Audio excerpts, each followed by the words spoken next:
Okay. Beta. I'm gonna show y'all boys where I'm from, man. I'm from that. What it do? What it do? Still with the camp, shine like a lamp. Big boss hog, boss dog can't pull through the door. Here to talk this boxing. Before I get my soliloquy, remember tough times don't last. Good people do the opposite. Cut them in the fight like maybe you met her. Peak game, peak game. 84s on what swing, man. It's a beautiful day in this Texas. Boy went to the doctor. Y'all pray for me, man. You know, trying to make sure my health is good, man. I don't know what this boy doing, man. You know what I'm saying? Okay, making sure, man. He needs to step it up. You know, man. Let's talk boxing. Demetrius Andrade has some choice words for the Charlo and Caleb Plant fight card that just dropped. He talked about how Charlo fought Cornflake, and of course the host.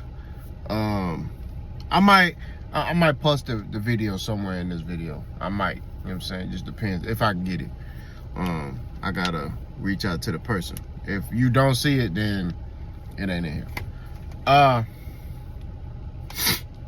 But he talked about how basically how displeased he was with the Jermall Charlo fight. He talking about, hey, I'm happy for Jermall Charlo, but he came back and fought a Cornflake.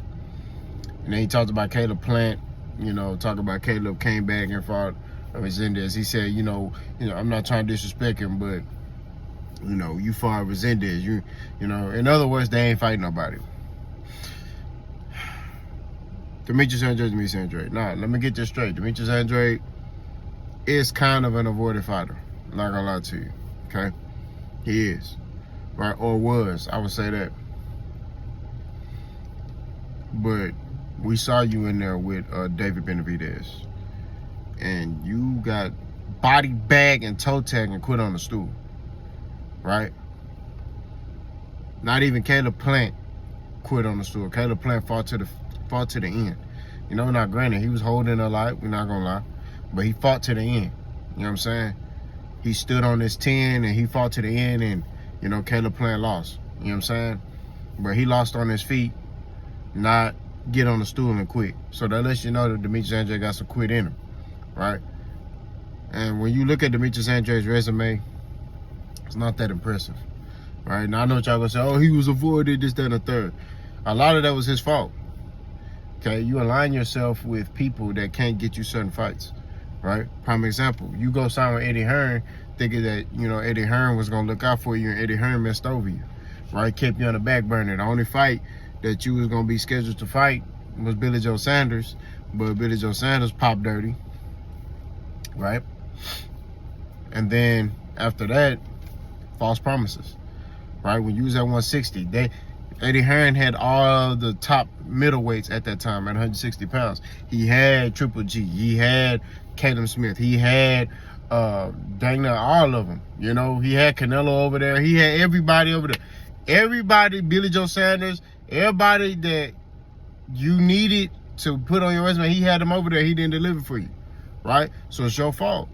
You sign a spinoff like one fight deal with PBC, you get David Benavidez fight. You see how that works? So it just lets you know, like, a lot of these fighters don't be making smart business decisions, right? Demetrius Andrade is on the shelf because he on the shelf, right? If he really wants this Charlo fight, he know what he needs to do. You know what I mean? Get over there with Al and go talk to Al Heyman and be like, look, that's the fight I want. I would love to see Jermall Charlo versus Demetrius Andrade. Nah, is that a big fight today? No, right? Because a lot of people look at them as past their prime, right? And I genuinely think boxing today is dead. I'm not gonna lie to you. It's dead. I feel like boxing is completely dead now because of Turkey Al-Sheikh and the things that he's doing. You know what I'm saying? Like that whole era of like building a fighter, the whole era of watching a fighter grow and get better, that's over with. That's done. Like, you know what I'm saying? I'm be real with you. Turkey Al-Sheikh damaged all that. Boxing now is a joke. You know what I'm saying? Like, it's over with. I'm gonna say that right now. It's over with. It's done. It's finished. You know what I mean? We don't have no hope left in boxing. Takeover Sheik has cut that out. So boxing in America over with. Like the glory days of Showtime and, you know, PBC and ESPN and HBO with Top Rank and, you know, Golden Boy, and, you know, them days over with, man. You know what I'm saying? Like, we just gonna be real. Boxing is done. So, but for legacy, you know, I think Charlo should fight Demetrius Andrade. You know what I mean? But I feel like Demetrius Andrade is not in any position to be talking right now. I don't feel like he's in any situation to where he could be talking about Caleb Plant or Jermall Charlo, because you quit on the stool, bro. You know what I'm saying? Caleb Plant, he got knocked out by Canelo. He went out on his shield, right? And then Charlo has never lost. Now, granted, you can make the argument and say, hey, he ain't been fighting nobody, but the man been out for almost 2 years, you know what I'm saying, dealing with personal issues and mental health and things like that. You heard him say things like, man, I was in my house by myself, you know, going through this stuff alone, you know what I'm saying? So, but we're not going to speak on the mental aspect, you know what I'm saying? I'm just saying the man been out 2 years. He come back, he fight a cornflake, right? We got 39 fights.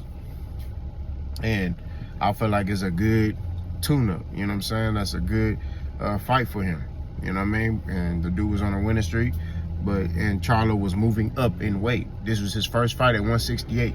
Let me just make that perfectly clear, and he did what he needed to do, right? Do I think he need to take another tune-up? Yes, I do. But if he sit here and he be like, you know what, F it, give me Demetrius Andrade, I wouldn't have no problem with that. You know what I'm saying? I think that's a good fight.